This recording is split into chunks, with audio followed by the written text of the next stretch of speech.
यही है। आज निश्चय गुरुपाद पद्म नित्य प्रशंसपाद भक्ति नारायण महाराज जी की आविर्भाव तिथि है और तिथि आज है मौनी अमावस्या। जब भगवान जगत में आते हैं, जब महाप्रभु आए थे, नाम प्रचार के लिए आए थे और उस समय कौन सा था? ग्रहण लगा हुआ था, चंद्र ग्रहण था।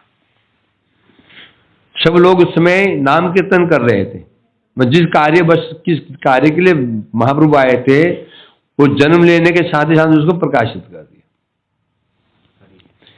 जगत में सामान्य बोलते हैं ये जी फलाने जी, ये जी मौनी बाबा हैं। मौनी कहने से वो समझते हैं जो कुछ ना बोलता हो, वो लिखता हो। महात्मा क्या चाहिए? कॉपी, वहां कॉपी पेन लगे रहती है, 1 किलो काजू। ये मौन नहीं है, इसको मौन थोड़ी कहते हैं। तो बोल रहा है? और मौन का अर्थ ये नहीं, ये शास्त्र में मुझे मौन ही रहना होता तो भगवान ने ये मुख क्यों दिया? दिया ना मुख? नहीं। मौन किसे कहते हैं? भगवान ने क्यों बोला फिर?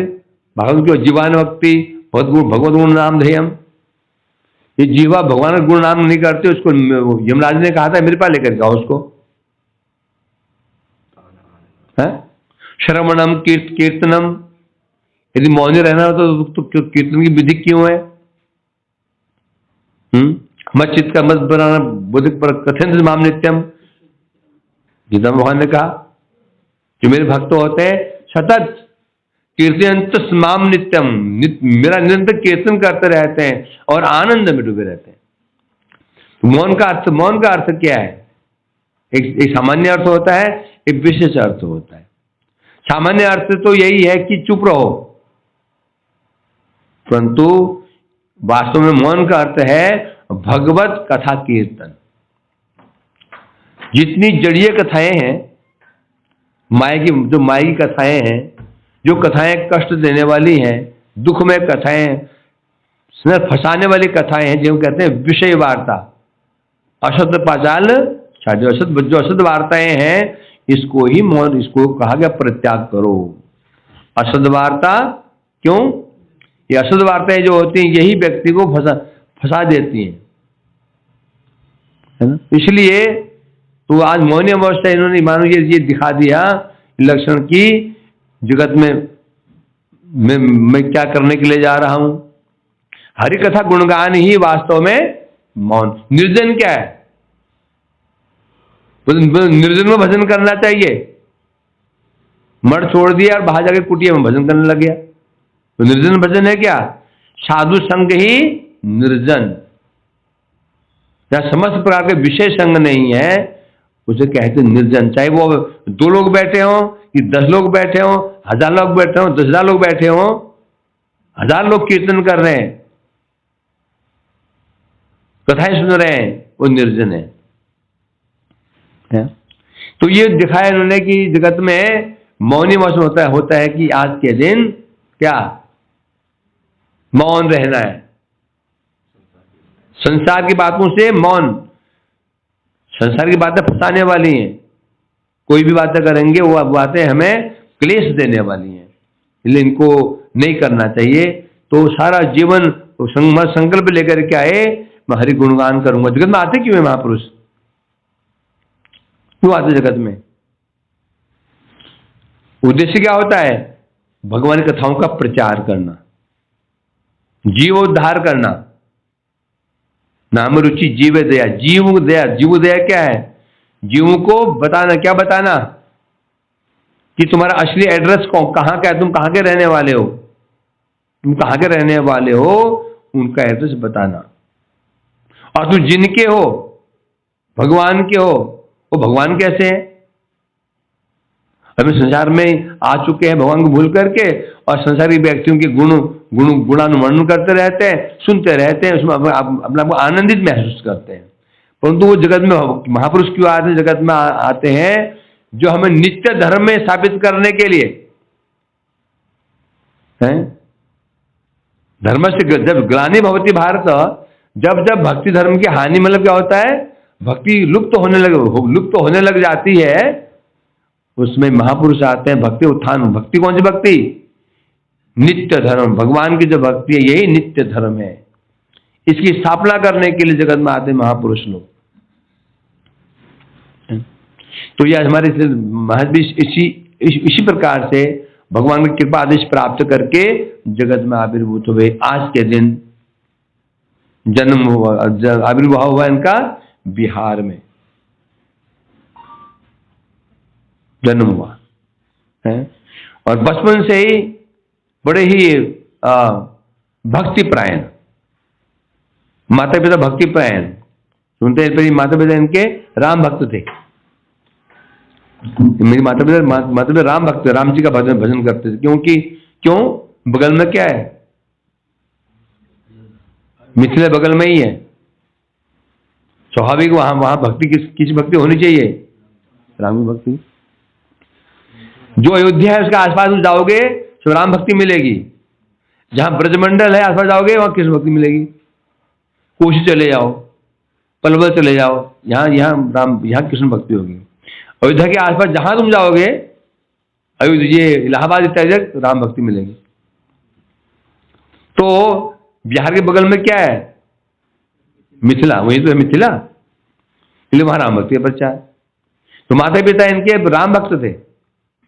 ये बचपन में ये भी राम जी का भजन किया करते थे। एक बार बताते हैं इनको, भगवान श्री राम जी ने दर्शन भी दिया, सपने में दर्शन दिया, राम लक्ष्मण और सीता का दर्शन भी हुआ। बड़े भक्तिमान थे। संसार में बहुत रुचि इनके नहीं थी। अब जब पढ़ाई की फिर बाद में इनकी नौकरी लग गई। इन्होंने फिर पुलिस डिपार्टमेंट में इनको नौकरी लग गई, वहां नौकरी करते थे। घर में पूरा काम करते, भजन भी करना था, हरिनाम भी करते थे, बचपन हरिनाम करते थे। सामान्य पुरुष तो है नहीं, मुक्त महापुरुष है। तो एक होता है साधक, एक होता है सिद्ध। सिद्ध किसे कहते हैं? उसी भक्ति स्वतः सिद्ध होती है, जन्म से भजन करता है वो। एक होता है संसार में आकर, फिर उसको पहले नास्तिक था, भजन नहीं करता, समझाया गया, फिर वो भजन शुरू करता है, छोड़ता है। ये समझ लेना चाहिए, इसकी यात्रा इस जन्म में शुरू हुई है। और परंतु ये तो साधक थे ही नहीं। कौन थे? निश्चित परिकर थे, राजा जी के दासी हैं। तो जगत में ये क्या है? शिक्षा प्रदान करने कि किस प्रकार संसार में रहना चाहिए। विवाह हुआ इनका है। फिर इनके दो बच्चे हुए। पुलिस में सर्विस कर, नौकरी करते पुलिस में, परंतु मन कहां था? भगवान में। सब नौकरी करते, उसी समय वहां बताते हैं एक जगह ये इनके जो बड़े ऑफिसर थे, अधिकारी, उनके घर में गौड़िया मठ से कुछ वैष्णव जाते थे प्रचार करने के लिए। तो जब वो वैष्णव गए थे प्रचार करने के लिए, तो उस समय इनके जो ऑफिसर थे उनके घर में ही प्रोग्राम था। ये भी गए, वहां गए तो वहां कथा चल रही थी। वहां श्री प्रभुपाद के आश्रित श्री भक्ति का नरोत्तमानंद ब्रह्मचारी नाम था उनका, बाद में नाम हुआ भक्ति कमल मधुसूदन गोस्वामी महाराज। उनसे कथा सुनी। अब वो कथा बंगला में करते थे, है ना? अब समझ तो आती तो आई जाती है। इतने प्रभावित हुए उन कथा को सुन करके, उनके माध्यम से देवानंद गौड़िया मठ से जुड़ गए। वहां से कथा सुनना, कथा करना, वहां से वार्तालाप शुरू हो गया। बहुत प्रभावित हुए। भक्ति तो पहले ही थी, उनका संग पाकर, शुद्ध साधु संग पाकर के वो जो भक्ति थी वो भड़क उठी। अब संसार में मन नहीं लगता। अब संसार में मन लगना ही बंद हो गया। नाम करते थे, सब इच्छा होती साधु संग करूं, नवद्वीप जाऊं, साधु संग नवद्वीप जाऊं, परंतु कैसे करते? उसी क्रम में ऐसे मन मिलता है। एक बार कोई इनके पास कोई बहुत रहस्यमय कुछ दस्तावेज थे, कागज थे, वो कहीं मिल नहीं रहे थे इनको, बहुत जरूरी थे, बहुत ही जरूरी थी, मतलब कि सुरक्षा संबंधी कुछ कागज थे। इनके मन में ऐसे आ गया है, ये दस्तावेज मिल गए मेरे को, मिल जाए तो मैं गृह त्याग करूंगा। जो दुनिया खोजने में नहीं मिले थे वो उनको वहीं पर मिल गए हैं। तो बड़े प्रभावित हुए। और यहाँ से देवानंद गौड़ी मठ से पत्र के द्वारा कथाएं होती रहे, वार्तालाप होता रहता था। एक दिन बस मन उचट गया और गृह त्याग दिया। अधिकारी से कहा भाई मैं तो गृह त्याग रहा हूं। उन्होंने समझा इतनी अच्छी नौकरी मिली हुई है और छोड़ रहे हो, घर में बता दिया क्या? घर में बता दिया नौकरी छोड़? हाँ बता दिया, हाँ बता दिया। जानते थे ना कहूंगा फिर समझाएगा। ये समझाने वाले 10 में मिल जाते हैं, फिर समझाते हैं, जब समझा छोड़ने की बारी आती है ना, फिर उल्टी शिक्षा देते हैं।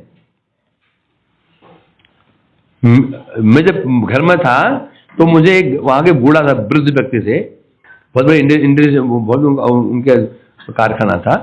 तो मुझे पहले उन्होंने मेरे को समझाया कि भक्ति करनी चाहिए। जब मैंने कहा बाबा मैं घर छोड़ना चाहता हूँ, अरे नहीं घर नहीं छोड़ना, माता की सेवा करनी चाहिए, घर में रहना चाहिए। लो पहले भक्ति शिक्षा प्रदान करी। जहां बात घर छोड़ के नहीं पाप होता है, तो इसने कहा हाँ घर बता दिया, बस बोल दिया और वहां से निकल आए हैं। और सीधे पहुंचे नवद्वीप, हावड़ा नवद्वीप। और नवद्वीप में जो स्टेशन था पहले अंधकार, पहले कभी लाइटें कहाँ होती थी और गाड़ियां होती थी वही वो कोयले वाले चुक करते रहते थे। वहां उतरे और अंधकार, कुछ नहीं, कहाँ जाऊं कुछ समझ नहीं आ रहा है। उसी समय कोई व्यक्ति कैसे आवाज आई है कि गौर नारायण कौन है, गौर नारायण कौन है? नाम था तिवारी। नारायण तिवारी जी को, नारायण तिवारी जी कौन है? अंधकार में आवाज सी आई, मुझे आवाज कहाँ से आ रही है? तो दिखा कि लालटेन दिखाई पड़ी दूर से, कोई लालटेन के पास में लेके आया। तो वो कौन थे? मुझे गुरुपाद पद्म भगवान गोस्वामी महाराज जी विराजमान, छोटे बच्चे। उस उम्र कितनी थी उनकी? इनकी उम्र जो गृह त्याग की उम्र कितनी थी महाराज जी की? 23-24 साल थी। इतनी उनकी भी थी, 25 लगा लो, 1 साल 25। तो उन्होंने कहा हाँ मैं ही हूं, मैं तिवारी मैं ही हूं, मैं ही हूं। तो चलो गुरुजी ने आपको लेने के लिए भेजा। गुरुजी ने मैंने, अरे भक्त किशोर गोस्वामी महाराज जी आप मुझे पत्र से व्यवहार करते ना, पत्र व्यवहार करते ना, वही। तो उन्हें कैसे पता कि मैं आ रहा हूं? मैंने चिट्ठी लिखी, पहले चिट्ठी तार होते थे, फोन तो होते नहीं, तार तार क्या होता है? तो तार भेजते, तार अक्षर लिख करके, कम से कम अक्षर लिखे जाते थे, जिन अक्षर उन्हें पैसे ज्यादा है, उसे तार कहते थे पहले। फलाना नंबर गया बस इतना, सीधा इतना ही। ना तार भेजा ना मैंने फोन किया, उन्हें कैसे पता? एक झटका और लगा, अच्छा ये कैसे हो सकता है? मैं आ रहा हूं और इस गाड़ी से आ रहा हूं, इन्हें पता कैसे चला है? तो जस्ट चलो मठ में चले। मठ में गए, वहां पर त्रिभंग दर्शन हुआ, दर्शन करके, और उसमें वहां पर त्रिभंग गोस्वामी महाराज विराजमान थे। और वैष्णव दर्शन करके महाराज बड़े आनंदित, और वहीं रह करके अब उन्होंने भजन साधन शुरू कर दिया। उनको मंत्र मिल गया, नाम क्या पड़ गया? श्री गौर नारायण ब्रह्मचारी। और क्योंकि उसमें नाम क्या पड़ा? राधानाथ दास ब्रह्मचारी, राधानाथ दासाधिकारी गृहस्थ थे। इनका नाम था गौर नारायण दासाधिकारी। जो गृहस्थ साधु बनता है उसको बोलते हैं दासाधिकारी, विनीत कृष्ण दासाधिकारी, बड़े अधिकारी। हम तो ब्रह्मचारी अधिकारी, तो हम भी शादी करेंगे। कितना बड़ा नाम, दासाधिकारी, दासों का अधिकारी। बोला क्यों? मैं ऐसा सोचता हूँ क्योंकि ना जो गृहस्थ होते हैं ना वो एक्सपर्ट होते हैं। तुम संभालो इनको तुम ब्रह्मचारी को संभालो, तुम अनुभव है ना, दिखाना इनको। दिल्ली के लड्डू कैसे होते हैं है ना। हो सकता है कि गृहस्थ को बताया, भाई जो गृहस्थ साधु बना है, ये बच्चे है ना, समझाना है इनको दिल्ली के लड्डू कैसे होते हैं, समझाना है इनको, खाने की इच्छा हो जाए कभी। हाँ, इसलिए अधिकारी बोल दिया इनके अंडर में रहो, शिक्षा लो, संसार कैसा है। हमने असल बात है, हमें संसार कैसे पता ही नहीं है। पता है पैसे कैसे कमाया जाता है? पता है? अरे पूछो भाई, जो बोलो तो ये वो नमक की थैली कितने की मिलती है, मुझे पता नहीं। मुझे पता है 50 पैसा है, नमक की थैली 50 पैसे की मिलती थी, अब पता नहीं कितना है। कितना है भाई गृहस्थो? 20 रुपए। तो जैसे भी हो, फिर मठ में रहने लगे, और उस समय श्री गुरु महाराज, पृथ्वी गुरु महाराज उनके अनुगत में रहने लगे हैं, और इस प्रकार से रह के मठ में मठ की सेवा करने लग गए। अधिकारी क्यों बोलते हैं, वास्तविक में क्या है पता नहीं है तुमसे, ये मैं विचार नहीं है, सुना भी नहीं। अधिकारी बोलते हैं, अधिकारी अधिकृतम इसका ये लगता है ये लगता है हे क्या तुम लोग 10 अधिकारी हो, ब्रह्मचारी को शिक्षा प्रदान करो। लड्डू अच्छा नहीं है संसार का, लड्डू तो अच्छा है, हानिकारक, शुगर पैदा कर देता है। तो मठ में रह करके अब भजन साधन शुरू कर दिया, शास्त्र पढ़ने शुरू कर दिया। कितनी बड़ी बात है, हिंदी भाषी हैं। आज जितने भी ग्रंथ हमारे हिंदी में प्रकाशित हुए बंगला से, स्टार्टिंग कौन किया था? यही किया था, सुभाष गेट। उसमें बंगाली हिंदी भाषी थे कहाँ मठ में? कहाँ कौन था? एक दुगो हो सकते हैं, पर सब जितने सब बांग्लादेश के बंगाल के थे, जितने हमारे मठ में थे। जब मैं मठ में आया तो हिंदी भाषी एक शुभ कृष्ण प्रभु थे, एक प्रेमलभ जी थे, बस 2 ही थे। मैं कहाँ फंस गया, पटर क्या बोलता पता नहीं, ये कैसे रहा जाएगा, मन खराब हो गया। परंतु ये कीर्तन में बड़े अच्छे लगते। कीर्तन की धुन थी ना, मन कहा यार कुछ कीर्तन तो अच्छा है यहाँ पे कीर्तन क्या मतलब गाने अच्छे बजते हैं। मैंने चलो ये गाने, वो रोक लिया, तो मेरा मन क्या बोलूं, क्या बोलता रहता है, समझ नहीं आता। अब सब बंगाली होना तो या तो सब वो बंगाली में बात करते हैं, ये स्थिति। हिंदी भी आती है। हाँ, तो मैंने एक बार नोट किया, बंगाली जो है ना, कहीं भी अपनी भाषा को नहीं बोलते, अपनी भाषा को कभी नहीं बोलते। पंजाबी भूल जाते हैं, पंजाबी अपनी भाषा छोड़ करके हिंदी बात करना शुरू कर देते हैं। बंगालियों की उड़िया, ये कहीं भी जाएंगे भाषा को नहीं छोड़ते लोग, बहुत अच्छा सिस्टम है, तो मातृभाषा नहीं छोड़ते लोग। अब है तो हिंदी भाषी, बांग्ला सीखी। देखो बांग्ला सीखने के पहले बांग्ला सीखी, बांग्ला सीखना समझे तो फिर गणना अनुवाद करने के लिए क्या चाहिए? पूरी बांग्ला, उसमें अधिकार होना चाहिए, तब अनुवाद कर सकते हो। हैं मेरा ही परम सौभाग्य रहा कि वो हिंदी भाषी नहीं था तो बांग्ला सीख गया पूरा, समस्या हो जाती। हाँ, तो पूरा उन्हें बंगला रह के बंगाल में रहे हैं, और वहां रह करके फिर भजन साधन शुरू कर दिया। ग्रंथ काम करना, ग्रंथ पढ़ना, कथाएं करना है, और बड़े स्ट्रांग थे। सुनते हैं हमारा ना बगान है ना, जहां पर वो बगान बाड़ी है, वहां पे वो घोष लोग, वाले लोग ना अपने भैंस उस बगीचे में भैंस छोड़ देते थे, भैंस, और भैंस वो सब घास वो जो फसलें खा जाती थी। एक भाई गए, उन्होंने एक बांस उठाया और उसकी पिटाई कर दी, उसकी ग्वाले की पिटाई कर दी। पुलिस में थे, बहुत स्ट्रांग थे, बहुत तेज थे, बहुत तेजमान थे। गुरु महाराज परम परम शांत, और ये खूब तेज है। इस प्रकार से सारे ग्वाले वहां बोलते वहां भर गए। ग्वालों में एकता होती है, हल्ला गुल्ला। प्रमोद देव ने उनको तो अंदर बिठा दिया, समझा बुझा के शांत किया उनको। इस प्रकार से वहां पर फिर तीनों वहां रहने लगे। वहां रहते रहते 1950 में से ना उनकी फिर संन्यास दिया गया उनको, तीनों को साथ संन्यास दिया गया। गुरुदेव को, गुरु महाराज जी को, इनको संन्यास दिया।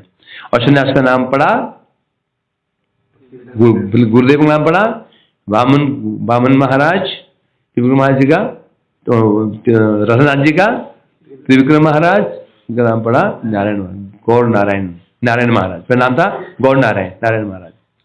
संन्यास मिल गया।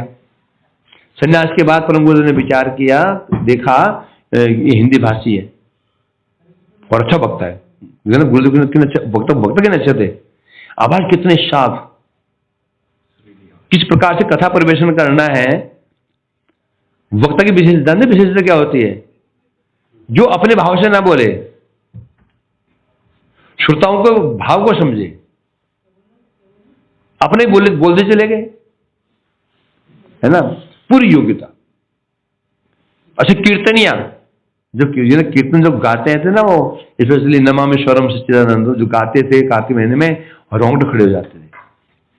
पूरी सब कितने लोग घर रहते थे शांत, उस समय शांत, और मृदंग बज रहा है, सुदर्शन को मृदंग बजाया करते थे, करताल तल लय ताल से कुर्र नहीं, और जो महाराज गाते थे नमामिश्वरम सच्चिदानंद रूपम। वो जो दृश्य होता था, अद्भुत दृश्य होता था। क्या कीर्तनिया थे, हैं? कीर्तन थे। प्रभु महाराज जी के, गुरु महाराज जी कितने नहीं थे, प्रभु महाराज जी कितने कीर्तनिया थे। कीर्तनिया भी ये ना मल्टी, क्या बोलते, मल्टी टैलेंट। ये कीर्तनिया भी थे और वक्ता भी थे। वक्ता भी ऐसे वक्ता देखा ना, जो कथा बोलते थे, वृंदावन में देखते थे, एक से पंडित आते थे, संस्कृत में बात करते थे, ऐसे पंडित आते थे, सब बोल चुके होते थे। अब हम बोलते अब महाराज क्या बोलेंगे, अब शब्द बोल दिया लोगों ने। 15 मिनट ऐसे बोलते थे। वो पंडित जो होते ना, वो वक्ता भी जो बड़े बड़े धुरंधर, वो भी ऐसे मुंह देते थे महाराज जी। वास्तव में ये पांडित्य की बात नहीं है। पंडित तो ऐसे मिल जाते हैं, पर भाषा में जो आकर्षण कहां से आएगा, गुरुत्व आकर्षण शक्ति कहां से आएगी? ये पांडित्य में आती क्या? नहीं आती। एक से पंडित पढ़े हुए नहीं, लोग स्वीकार नहीं कर पाते हैं। हाँ, मनोरंजन कर लेते हैं, हाँ क्यों, बहुत अच्छा बोला, अगले क्षण। भक्ति शक्ति यदि होती जिसके अंदर ना, वो चाहे अच्छा वक्ता भी नहीं हो, जब पंडित नहीं भी हो, लोग उस पर सुनना चाहते हैं, समझे नहीं? क्योंकि हमारा उद्धार सिद्धांत नहीं करेंगे, हमारा उद्धार कौन करेंगे? Technical point. साधु क्यों करना चाहिए? शास्त्रों पढ़ते हैं ना, एक घर बैठे कथा सुन रहा है, साधु से क्यों करें? क्योंकि कथाओं में वो पॉइंट नहीं मिल पाते हैं, जो पॉइंट छोटे पॉइंट होते हैं। एमबीबीएस डॉक्टरी एमबीबीएस डिग्री प्राप्त कर ली, सीधे इसको ऑपरेशन में क्यों नहीं बढ़ा देते हैं? अभी तो उसने केवल जो चीरा था, मुर्दे का पेट चीरा था। और सामने कौन पड़ा हुआ है? वहां पे कौन पड़ा है? स्टेशन पे कौन पड़ा हुआ है? मुर्दा पेशेंट पड़ा हुआ है। थोड़ी सी ब्लेड अधिक लगा, नस्पति। तो साधु संघ क्या महत्व क्या होता है? उनसे क्या प्राप्त होता है? छोटे छोटे पॉइंट। वो पॉइंट ही बहुत महत्वपूर्ण हमारे हो जाते हैं। बट जैसे आप पहाड़ों में जाएंगे ना, पहाड़ों में नदी के ऊपर बांध बनाते हैं, पत्थर सीमेंट तो लगेगा नदी के ऊपर, उनमें क्या होता है? बड़े पत्थर रख देते हैं, फिर पत्थर हिले ना उनके, फिर नीचे पैकिंग, छोटे छोटे पत्थर और पैकिंग करते हैं, दे देते हैं उसको। अब छोटे पत्थर हैं वो, अब बड़े, अब बोले परंतु ये छोटे पत्थर ना हो तो बड़े पत्थर बह जाते हैं। तो भक्ति मार्ग में क्या होता है, बड़े सिद्धांत तो हम जान लेते हैं, बड़े रस तो जान लेंगे, मुश्किल क्या है, कोई मुश्किल नहीं है। बुद्धि यदि क्या क्या मुश्किल है बताओ। ऐसे ऐसे जो हमारे मोदी जी, कुछ बुला लो उनको, वहां बुलाया उनको, कहां पे, मायापुर में, प्रभुपाद जी के ऊपर क्या बोला उन्होंने, महाप्रभु क्या बोला उन्होंने, ऐसे ऐसे वक्ता होते हैं, परंतु उस वक्ता को एक क्षण में लोग भूल जाते हैं। भक्ति शक्ति यदि होती है, वो चाहे सामान्य कथा बोले, लोग सुनते आकर आकर्षित हो जाते हैं। तो मैं कहा ना भी ये इनकी शैली नहीं, उनका क्या है, भक्ति भाव, इनका समर्पण भगवान के प्रति, समर्पित होकर जो कथा करता है भगवान के प्रति, उसी वाणी में आकर्षण रहता है। जो व्यक्ति अपने मान सम्मान के लिए बोलता है ना, बड़ी अच्छी बातें बोल सकता है वो, क्या वो कैसे लगता है, हास्यास्पद, क्या लगता है, हास्यास्पद बातें बड़ी बड़ी, और आचरण ना करो लोग भी हंसते हैं, आकर्षित नहीं हो पाते। हाँ, कुछ क्षण तो कानून को अच्छा लगता है, वो क्या बड़ा मजा आ गया, क्या बोलते हैं लोग, क्या बोलते हैं भाई मजा आ गया, वो मजा आता है उनको। तो ऐसे वक्ता थे, निपुण वक्ता, और ज्ञान कोई सामान्य ज्ञान को ज्ञान शिका हुआ ज्ञान नहीं था इनका। ज्ञान क्या था, स्वतः सिद्ध ज्ञान है ऐसे महापुरुषों का। तो ही कुछ बुलवा लो, रसत्व को वर्णन कर लो। जो मथुरा में हम देखते थे,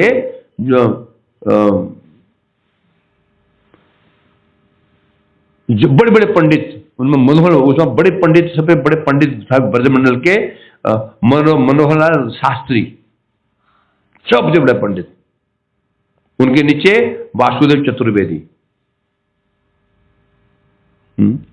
और वक्ता कैसे, निर्भीक, डरना नहीं। महाप्रभु कहते थे, पूर्वज कहते थे, यदि हम सत्य बात शास्त्र के इसलिए ना कह पाए कि लोग बुरा मान जाएंगे, तो फिर हम वैष्णव पद से गिर गए। ये इनका फील्ड है, उनका फील्ड है, यहां से नहीं बोलना चाहिए, नहीं ऐसा नहीं बोलना चाहिए, नहीं, बोलना पड़ेगा तुमको। जो बात सत्य है, सत्य बात बोलनी होगी। कैसे निर्भीक वक्ता हमने दर्शन किया। मथुरा में एक सभा लगी, सभा का आयोजन हुआ, धर्म सभा। उसमें उन मनोहर शास्त्री महाराज जी बहुत अच्छे उनको मानते थे, बहुत आदर किया करते। और महाराज जी ये बात देखी मैंने, ब्रजवासियों क्या आदर करते। एक पंडा था, लंबा, इतना पंडा लंबा है नारायण महाराज, पैसा दे भांग खाऊंगा, लंबा हम बिठा दे, नहीं पैसा दे, पंडित जी पंडित पैसा दो भांग खाने के लिए। बड़ा मजा आता है, लंबा चौड़ा है, रावण जो था लंबा चौड़ा। महाराज बोलते बड़े पंडित बेटा, जो आदर करते मतलब कि ब्रजवासियों का है ना, भूसुर क्या सुजने भूसुर गणे, सामान्य बात नहीं है। ब्राह्मण सामान्य, और इसमें चतुर्वेदी ब्राह्मण कुछ भी कहो भक्तिमान होते। तो जब वही उनके महाराज जी के अच्छे उनका आदर करते थे, तो और पंडित बात तो उस सभा में महाराज जी को, गुरुदेव को सभापति पद पर बिठाया गया, सभापति पद पर। और प्रसंग था जो बड़ा विवादास्पद प्रसंग है। क्या प्रसंग है? कृष्ण जन्म कहां हुआ? हाँ, पहले पंडित ने बोला, सबने यही सिद्ध किया भाई जन्म स्थान तो मथुरा में ही है, तो मथुरा में होगा, कारागार में हुआ। और सभापति लास्ट में बोलता है फिर ना, बोलता है फिर। तो उन्होंने कहा भाई देखो, बात ठीक है, कारागार में जन्म नहीं हुआ, आविर्भाव हुआ है। जन्म तो हुआ है गोकुल में। ये सुनते ही पंडित, उनमें एक पंडित बड़ा ही उदंड जवान था, उदंड बहुत खड़ा हो गया। गौड़ी मठ वाले हैं, जो कुछ बोल देते हैं, मतलब प्रमाण के बिना बोल देते हैं, होल शुरू हो गया। तो उसमें मनोहर शास्त्री माने वाले उन्होंने शांत किया, जो महाराज कह रहे हैं तो सुन तो लो एक बार, तो उसका विरोध करना। तो महाराज ने प्रमाण दिए कि जो जन्म हुआ है तो गोकुल में हुआ, कि मथुरा में देखा जन्म हुआ। जन्म का पहला लक्षण क्या है? जात संस्कार। जात मतलब पहले जात संस्कार, जात होता है जब बच्चा जन्म लेते हैं ना, उस बच्चे और के नाभि से माँ के एक नाल जुड़ी रहती है, काटनी पड़ती है। परंतु पशु में ऑटोमेटिक कटी रहती है। पशु में देखा, एटा में देखा, मैं सामने बच्चे ने जन्म लिया, वो जन्म वो नाल कटी हुई, अजीब सिस्टम है। तो मथुरा में कहां जात संस्कार हुआ? कहां हुआ ये? गोकुल में स्पष्ट कहा। क्या? नंदु आत्मोत्पन्ने जातलादो महामना आयु विधान विद्यगन विप्राण विज्ञान। तो क्या बताया कि जब नंद महाराज को पता चला कि मेरा पुत्र उत्पन्न हुआ है तो आनंदित हुए। आहुय वेदांत स्नात सुशील अलंकिता। जब तक वो नाड़ी नहीं कटती ना, सूतक नहीं लगता है, काटते ही सूतक लग जाता है, तभी करते हैं। जात कर्म संस्कार जब जन्म लेता है तो उसमें नाड़ी छेदन किया जाता है। किसी की नाड़ी तो थोड़ी बड़ी करता है तो वो की नाभि लंबी से रहती है, तो ये प्रमाण कहाँ का है? भागवत का है। और सबसे बड़े प्रमाणिक व्यक्ति कौन है इस ब्रह्मांड में? ब्रह्मा जी हैं। क्या बोला उन्होंने? नौमिड तीव्र बपोसे रणंबराय, अंत में क्या है? पशुपांग जाय। जिनका वह शरीर का वर्ण मेघ के समान है, वस्त्र है विद्युत के समान, गले में है गुंजा माला, और सिर पर मयूरपिच्छ है ना। ऐसे भगवान, ऐसे जो, और स्पेशली पशुपांग, पशु नाम पति, पशु के पति कौन है? नंद महाराज है, पालक।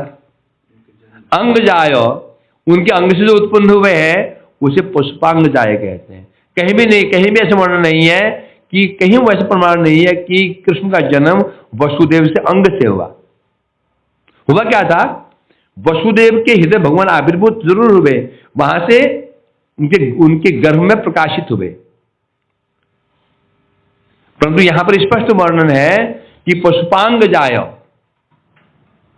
अभी प्रमाण कहां का है? भागवत का प्रमाण है। अब बोलो, अनेक दिन के पश्चात, तो उसके पश्चात अब महाराज ने कहा, भाई देखो ये तो भागवती प्रमाण है, अब तुम मानो या ना मानो, मैं क्या कह सकता हूं। भाई सुनने के बाद सब शांत हो गए। इतनी बड़ी सभा में, मथुरा में ये कहना बहुत आसान नहीं है। कह दो ना, तुम्हारा जिंदा खा जाएंगे तुमको, वहां से बोल दोगे तो। वो सुनना पसंद नहीं करते वे लोग, इतने विरोधी हैं वो लोग हैं। हजारों ऐसे प्रमाण है कृष्ण जन्म मथुरा में ही हुआ है। अभी सुंदर जी बोलेंगे। सुंदर आओ, आइए बैठ जाओ। और इसलिए संन्यास की बिंदु निषेध क्यों है? वातावरण दूषित वातावरण है, इसलिए सुरक्षित नहीं। तो विशेष रूप से महाप्रभु का तो फिर कहना है क्या? तो भी हमें देखा, इसलिए महाराज जी का हमें विशेषता देखी, कितना साहस चाहिए, इसमें क्रांति ही कही जाएगी। महाराज जी ने भी, गुरुदेव ने स्त्री को पूरा पूरा पूरा पूरा पूरा अवसर दिया। बड़े बड़े और मठों के सन्यासी जो नहीं बोल पाते हैं, हमारे मठ की स्त्री बोल देती है। हमेशा गुड्डी जी साधना जी सुविधा जी जो बोलते ना, तो कितनी बड़ी बात थी, आलोचना होती थी, लोग हमें कहते थे तो हमें कहते थे तुम्हारे मठ में औरतें भी खड़े होकर बोलती हैं सन्यासी सामने। मैं 2006-07 के आसपास मैं गोवर्धन में था, तो है ना जानकी दीदी कीर्तन कर रही थी, तो तीसरी थी। मैंने कहा दीदी आप कीर्तन मत करो। बोले क्यों मत करो? भाई बाहर के लोग आए हुए हैं। तो महाराज जी करते हैं ना, वो महाराज जी थे, मैं महाराज जी नहीं हूं। गुरुदेव करते थे, उनको सामर्थ्य था, समझे कि नहीं? आज तुम करोगे, कोई दूसरी करेगी, तीसरी करेगी, होते होते फिर वो गुरुदेव प्रभाव था। जैसे अगस्त ऋषि के आश्रम में बकरी और शेर साथ पानी पीते थे, वो गुरुदेव का सामर्थ्य था। यदि मैं ऐसे करूंगा ना, जो दिख रहे ब्रह्मचारी ये भी चले जाएंगे वापस, व्यवसाय शुरू हो जाएगा। मेरे सामर्थ्य नहीं मैं इनको रोक सकूं। वो गुरुदेव से वो क्योंकि बिना अरुद्रो अब्दिजम विषम, बिना शिव हुए विस्मत पियो। वो महाराज जी थे, गुरुदेव थे, उनका सामर्थ्य था, मेरा हमारा सामर्थ्य नहीं है। वो हम आसन करने जाएंगे तो मरण निश्चित है।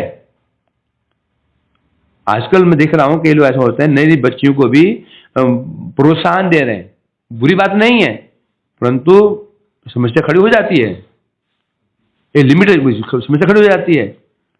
वो नई बच्ची अकल सन्यासियों का बराबर करने लग जाते हैं लोग। बुरी बात नहीं है, परंतु समस्या आती हैं चीजें, इसलिए अपने अधिकार के अनुसार चर्चा होनी चाहिए। परंतु श्री महाराज जी देखो, उन्हें आलोचना भी होती थी, ये जानते हुए आलोचना होती है, कभी भी मतलब किसी को पीछे हटने का, आगे बढ़ो इसे। परंतु ये वो कर सकते हैं, क्यों कर सकते हैं? वो देह धर्म से ऊपर थे। तो देह धर्म से ऊपर उठ जाते हैं ना, न स्त्री न पुमानेश न चवय नपुंसक।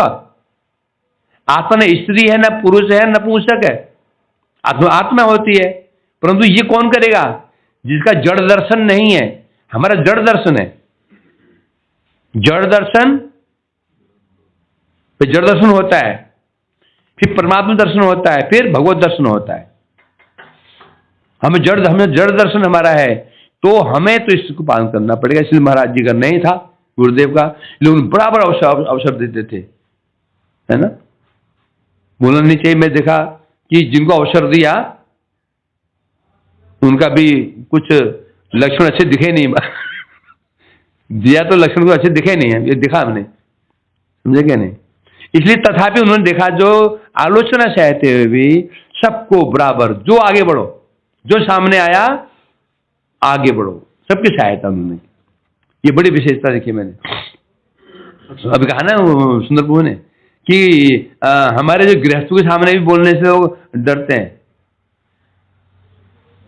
क्योंकि हमारी विशेषता है हमारे मठ में, महावीर अनुगत्य में है, जो सिद्धांत वो ज्ञान उनको है, वो बड़े सन्यासी को नहीं है, और मठों के सन्यासी को ज्ञान नहीं है जो हमारे मठ में सिखाया। अब तो अब हम भी ऐसे हो गए हैं, ना कोई बोलने वाला, कोई सुनने वाला। उसमें बात कर रहा हूं मैं। हमारे सिद्धांत महाराज जी हो गए, हमारे सिद्ध महाराज जी हो गए, हैं कितने। वैष्णव का एक लक्षण विशेष क्या है? निरपेक्ष। वो निरपेक्ष होते हैं। मान अपान तुल्यो तिलो मितारे पक्षी हो, किधर में कहा गया। भक्ति की विशेषता होती है समदृष्टि। वैष्णव जो वैष्णव होते हैं और समदृष्टि होते हैं, उनको अपना पराया नहीं होता। ये लक्षण पूरा 100%, 105% दिखा गया श्रील गुरुदेव में, 105% दिखा गया। ये मेरा, ये तेरा, तेरा, ये मेरा, मेरा तेरा, उनमें ये बिल्कुल नहीं था। जो आया आगे बढ़ो, जो आया आगे बढ़ो। बल्कि अपनों से भी प्रेम करते हैं, कौन नहीं करता। ये तो हमारी जगत की रीति है। अपनों से बढ़कर के स्नेह दूसरों दे देना आसान है क्या है? जितने महाराज जगत में झंडा लहरा रहे हैं चारों ओर, कारण कौन है? भगवान श्री श्रीधर महाराज जी, आज जितना उनका प्रचार हो रहा है, मूल में कौन है? कहां से ऊर्जा प्राप्त हुई? सिद्धांत महाराज जो दुनिया में आज उनका डंगा बज रहा है, मूल कौन है? सबका ऐसा ही है। और आश्चर्य मालूम, और आश्चर्य की बात क्या है, ये कोई भी गुरुदेव शिष्य नहीं है, नहीं शिष्य तो गुरु तो है ही है, नॉर्मली आश्रित शिष्य तो नहीं है, दिशा गुरुदेव को और है इनके। तो सोचो है, अब जहां भी जाएंगे ये नाम किसा लेंगे? नाम तो अपने गुरुदेव का नाम लेंगे ना, नहीं लेंगे क्या? बोलेंगे मेरे गुरुदेव वो हैं, निश्चय गुरु कहेंगे। तो ये चीज महाराज नहीं जानते थे क्या? है जानते थे ना, क्यों ना? कौवा क्या करता है? अपने अंडू को कोयल के घोंसले में रख देता है। अंडे प्राय समान होते हैं, हरे हैं, और कोयल उनको पालती है, अंडू को सोचता है मेरे अंडे हैं, अंडे फूटते हैं, कौवा निकलता है, पंख उड़ते हैं, लगता है उड़ जाता है। आपने उड़ जाता है, माँ कैसे उड़ जाता है? कौवा है। परंतु ये जड़ विचार है। परमार्थ विचार क्या है? जीव का एक ही स्वरूप है, जीवे स्वरूप है नित्य कृष्ण। जीव मात्र का है दिया, जीव मात्र कृष्ण का दास है। जाति पाति हम नहीं, जाति पाति इस जगत के अनुसार, वहां तो सब एक ही दास है, भगवान के दास है। तो ये जो चीज इसे कहते हैं, ये है समदर्शन। और ये वही दर्शन करेगा जिसका जड़ दर्शन समाप्त हो गया। जड़ दर्शन में क्या होता है? मैं शरीर, ये जड़ दर्शन है। जब मैंने अपना शरीर मान लिया तो समझो बस, जब मैं शरीर मान लिया, अब मैं मानूंगा ये शरीर उत्पन्न हुआ है भारत में, भारतवासी हूं, क्षत्रिय कुल में मैं क्षत्रिय हूं, वो मेरे बाप है, मेरे बाप है, सारा आ गया, सारा खेल शुरू हो गया। जड़ दर्शन जहां पर आया, मैं शरीर हूं, अब सब समस्या शुरू हो गई। मैं इंडियन हूं, मैं बंगाली हूं, मैं उड़िया हूं, मैं फलाना का बाप हूं, मैं फलाना ताऊ हूं, चाचा हूं, शुरू हो गया। इसे जड़ दर्शन कहते हैं। जब जड़ दर्शन रहेगा, फिर सम दर्शन नहीं रहेगा। जब सम दर्शन नहीं रहेगा, जो बातें जो कही जा रही हैं वो संभव नहीं है। अपना पढ़ाई का भेद तो रहना ही रहना है। मुझे गुरुदेव देखो, कोई जो उनके पास आया बिना भेदभाव के, बल्कि जो दूसरे मठों से आए ना, उनको और अधिक आदर किया, पूरा आदर सत्कार। हाँ, ये बात ये भी है कि शौकिया से परकीय श्रेष्ठ होता है, शौकिया से परकीय श्रेष्ठ होता है। फिर अपनी पत्नी होती है ना शौकिया, अधिक प्रिय कौन होता है उस व्यक्ति को? प्रेमिका। परकीय श्रेष्ठ है, ये बात तो ठीक है भैया, तो ठीक है ना? तो ये जो गुण देखा गया, ये सर्वत्र, और मठ में चले जाओगे ना, वो उस मठ में केवल उसी मठ के ब्रह्मचारी होंगे। एक दो चला गया ना वहां पे, उसको जिना हराम, उसका वहां से जिना हराम कर देना, उसको वहां निकलना पड़ेगा। हमारा मठ ऐसे मठ था, सबके शिष्य थे, सबके शिष्य थे, सबके शिष्य थे, और आपस में कोई झगड़ा नहीं। उस दिन कथा में आया था ना कि भगवान के भक्तों में झगड़ा क्यों नहीं होता? वैकुंठ में क्या उत्तर मिला था? क्या उत्तर मिला था? क्योंकि जो भगवान है उनमें अंतर ही नहीं है। जब भगवान में अवतार में अंतर ही नहीं है, सिर्फ एक समान ही है, और हर व्यक्ति हर भक्त को पूरा मिल रहा है। समस्या कब होती मालूम है? ईर्ष्या कब होती है? ईर्ष्या होती है यदि मेरे पास अभाव है और उसको अभाव नहीं है। अभावग्रस्त व्यक्ति को ईर्ष्या होती है ऊपर वाले से। अब सबको पूरा मिल रहा हो, सबसे पूरा मिल रहा हो। वैकुंठ में समस्या क्यों? राम भक्त हनुमान जी को पूरा मिल रहा है? नारायण भक्त लक्ष्मी को पूरा मिल रहा है, तो समस्या कहां होती है? जहां पूरा न मिले। उसी प्रकार से समस्या ये बताए यहां पर, जितने भी हम गुरुदेव शरण में आए, सबको पूरा मिला। यदि नहीं मिलता तो सोचा अच्छा हम इनके शिष्य नहीं है ना, नहीं आता क्या? हमें शिष्य नहीं है इनके।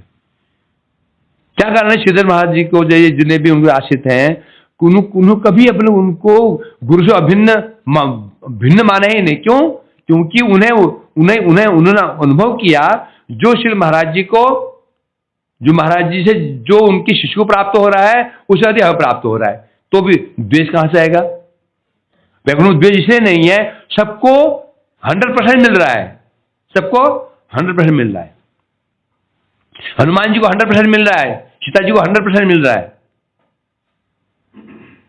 भरत जी को 100% मिल रहा है, ब्रज में सखाओं को 100% मिल रहा है, और गोपियों को 100%। इसी द्वेष नहीं होता।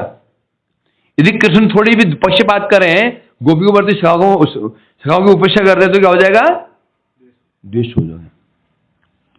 तो ये इसे कहते हैं समदर्शन। समदर्शन क्या होता है? सब समान। कितने प्रमाण दिए मिले।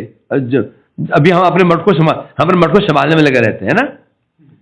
श्री गुरुदेव के पास कोई मठ का भी आ जाए, महाराज ये समस्या आ गई है, तुरंत ये है ना विनोद पाणी गौड़ीय मठ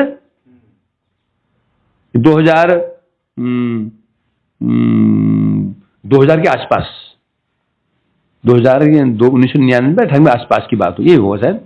ये जो मठ देखना वो जो विनोद पाणी गौड़ीय मठ है, आगे जो जमीन है ना उस पर वो लोगों ने उस पर अपनी दीवार उसको अतिक्रमण कर रहे थे, उसको दीवार बना रहे थे। तो उसमें आचार्य गोविंद महाराज थे। तो आए गुरुदेव, अब सुधाम गमन कर गए, बोले शुभ आए थे महाराज जी, वो हम चाहते दीवार खींच जाए तो हमारी जो जगह सुरक्षित बच जाए, तो परंतु विरोधी पक्ष क्या करें। मानो गुरु जी ने तुरंत 15 लोग भेजा, मैं तीर्थ महाराज जिन्हें थे लड़ने मरने वाले, हाँ जहां लड़ने में पहले भेजते थे, हाँ तो वहां 15 लोग, अब वहां से विरोधी पक्ष से लोग थे 15-20 लोग, वहां पत्थर फेंका फेंकी, और पत्थर फेंक रहे हैं, पत्थर फेंक रहे, लड़ाई शुरू हो गई, मारा मारी, और पुलिस आ गई। पुलिस हमारे गोविंद महाराज जी को लेके चले गई थाना, वहां से भी लेकर चली गई, और बोले कोई खबरदार कोई एक ईंट ना चढ़ाए। जैसे गई 15 ब्रह्मचारी, हम 10-12 मजदूर, आधे घंटे दीवार छीन दी। और भारतीय कानून क्या है, ये बात छीन गई तोड़ नहीं सकते। तो सोचो कोई अपने सिर भेज देगा सिर फुड़वाने के लिए, या सिर फुड़ाओ। ये जो अभी सिद्ध महाराज जी का मठ है क्या है, इसमें गुंडू का अतिक्रमण, गुंडू ने इसको कब्जा कर लिया, हाँ कब्जा कर लिया था। बेचारे एक प्रभु जी थे पहले, वो मैं ख्याल में उम्र किसी यात्री महाराज मठ था ना, हाँ उनका मठ था। तो इसमें एक प्रभु, बूढ़े प्रभु थे, बेचारे रहते थे ऊपर चले, वो किराएदार गुंडे टाइप कुछ सुनते ही नहीं थे, किराएदार कब्जा कर लिया था, अपमान करते थे, कुछ भी खाओ, कुछ भी मानते नहीं थे, पैसा देते नहीं थे, अकेला बेचारा। तो गुरुदेव पास आया, महाराज पास, महाराज मुझे राजेश गौड़, राजेश है ना, राजेश ने बड़ी सेवा की है, ये जो दुर्वासा मठ बनाया ना, ये बहुत बड़ी भूमिका इनकी है। अब तो ऐसे बन गए हैं, ये ना जगाई बधाई से कम नहीं थे, इसे पूछ इसको, तो बचपन साथ में रहा है, बड़े तो दुकान में खड़े हो गए, खा लिया, कोई पैसे मांगे ना झापड़ काल में पड़ता था, ऐसे थे, थप्पड़ मार देते, सीओ को थप्पड़ मार दिया, सबके परेड में थप्पड़ मार दी, ऐसे थे ऐसे। तो जब से गुरु महाराज चरणों में आए, वो तो मुझे भेजा, राजेश जी को भेजा, और दामोदर प्रभु थे, वो भी सुन लो, जति महाराज, वो भी वो देह छोड़ दिया, तो वो उनको भेजा, और वहां पर वो जो गुंडे लोग आ गए, तो दामोदर जो ऐसे धड़काया उनको, सब शांत हो गया। जहां भी जरूरत पड़ी, सोचो जहां जरूरत पड़ी, और वो कहा ना, और हमारी क्या समस्या है, एक मठ है, नाम नहीं लूंगा, मठ है, मठ में हम गए, अब क्योंकि अब उचित बोलना नहीं, उस मठ में हम गए। तो कलेक्शन, पहले पैसा था नहीं, जन्माष्टमी के लिए हम कलेक्शन करने जाते थे, कानपुर और ये CR पार्क और वो आगरा जाते थे, कलेक्शन लाते थे, जो पैसा मिलता उससे ही जन्माष्टमी बनते थे। सोचो है, तेल के टिन क्या होता जानते भी नहीं थे। सुबह जाते थे 9 बजे, कटोरा लेकर के नीचे 2 रुपये 2.5 रुपये लेकर के दुकान तेल ले आओ, सब्जी बनाओ उससे। शाम भी 4 बजे जाओ, 2 रुपये तेल लाओ नीचे, ऐसे बढ़ती थी। है? तो उस मठ में हम गए प्रचार वहां कलेक्शन करने के लिए। तो बड़ा आश्चर्य हुआ, जिस घर में जाऊं 51 रुपया, 100 रुपया, सारा दिन 51 रुपये होता था, 51 रुपये घर मिल रहे हैं। क्षमा होता था 800 रुपया, बड़े खुश। तीर्थ महाराज, कृष्णदास, मैं और लक्ष्मण बाबू थे और सार्वभौम गए थे। अगले दिन वो मठ के इंचार्ज पुलिस ले आए, सीधा ही पुलिस। अरे पुलिस क्यों आ गई? बोले तुम, पुलिस वाले बोले तुम लोग जाओ यहाँ से, तुम लोग यहाँ तुम रह नहीं सकते। बोले क्या हो गया? तो बोला कि हमारे फील्ड है। तो प्रभु जी बोला हमारे फील्ड है ये, और तुम यहाँ कलेक्शन करते हो, जाना है तो चंडीगढ़, तो बहुत दूर सेक्टर बोले वहां जाओ। तो मन खराब हो गया, वापस आ गए। देखो आगे गुरुदेव से कहा, क्या बोले, हमें उल्टा डांट दिया। उनका फील्ड था, उनका फील्ड, तू जिस घर में उन्हें एक टिन तेल मिल सकता था, धंधे घर से क्या करते हैं, हम जाते हैं दाल लेने में, मैं पिछली बार में 21 किलो डाल दी। महाराज जी इस बार नहीं 11 लिख लो, इधर 21 सा क्या बोला, 11 लिख लो। तो जो एक टिन तेल दे सकता था, उन्हें तुम्हें क्यों 51 में पकड़ा दिया। और इससे क्या हुआ, महाप्रभु की सेवा में बाधा पड़ गई। तुम क्यों गए? फिर उसके, ये तो सामान्य बात हो गई। फिर एक बार मथुरा में द्वादशी भिक्षा में होली गेट के अंदर, हमारे होली गेट के अंदर वो मथुरा वृंदावन से कुछ साधु मठ के लोग भिक्षा करने आते थे हमारे फील्ड में। जहां जाते हैं, अभी तो लेके गए, तो कौन लेके चले गए पता नहीं, आए थे घोड़े मठ आए थे, हम समझे आप ही लोग आए। महाराज जी का बोले तो क्या हुआ, कहां गया?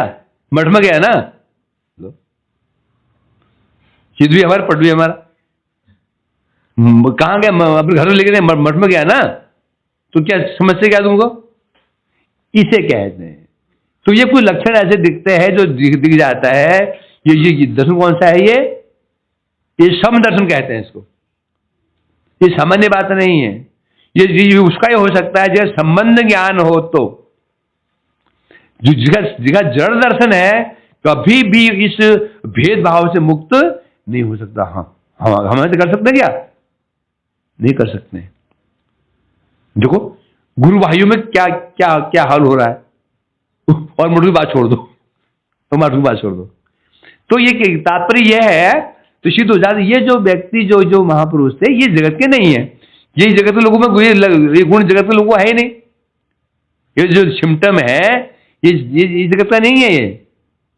ये जगत ये है वैकुंठ जगत की वस्तु है। ये विचार वैकुंठ जगत की वस्तु है। तो सिद्ध ये महापुरुष सामान्य नहीं।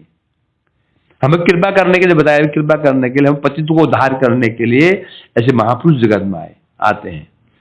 तो आज हम उनसे प्रार्थना करते हैं वो हमें कृपा दृष्टि करें कि जो उनका उद्देश्य था वो तो बहुत ऊपर की बात है, कम से कम है जो देना चाहते थे उसको प्राप्त करने के लिए कुछ कृपा करें हमारे अंदर कुछ वैष्णवता आ जाए। क्या जाए? तो वैष्णव ही भक्ति कर सकता है, अब वैष्णव नहीं कर सकता है। वैष्णवता आ जाए, कुछ गुण आ जाए, जो सुनिज भाव आ जाए, तो सहसुन आ जाए, अमान्य भाव आ जाए, मान आ जाए, बस इतना आ जाए, गाड़ी चल पड़ेगी। पटरी अभी गाड़ी घुस कर रही है, तू कर रही है स्टेशन में। और महाराज की, गुरुदेव महाराज की जय हो। चलो आरती करते हैं। हमको